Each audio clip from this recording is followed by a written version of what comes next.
తాను అభిషేకించిన వానికి అధిక బలము కలుగజేయును. 1 సమూయేలు 2:10. డియర్ ఫ్రెండ్స్, ఈరోజు దేవుడు నీతో మాట్లాడుతూ ఉన్నాడు.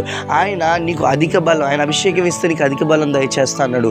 నీ బట్టలు ముట్టుకుంటే స్వస్థత, నువ్వు ఊదితే స్వస్థత, నువ్వు ఒక మాట రిలీజ్ చేస్తే స్వస్థత, నీకు బలమైన అభిషేకం దేవుడు ఇస్తా అన్నాడు. ఎప్పుడైతే ఆయన నువ్వు బాగా నమ్మాలా, విశ్వసించాలి, ఆయన మాటకి నువ్వు లోబడాలన్నాల. నువ్వు లోబడినట్లయితే నీకు దీవెన అధికమై ఉంటుంది, ఆశీర్వాదం అధికమై ఉంటుంది. మరి ప్రార్థన చేద్దామా? ఆశ్చర్యకరుడు, అద్భుతాలు చేసేవాడు ప్రభువానికి స్తోత్రము తండ్రి ప్రభువా. ఆయన ప్రార్థన చేస్తూ ఉన్నాము తండ్రి ప్రభువా.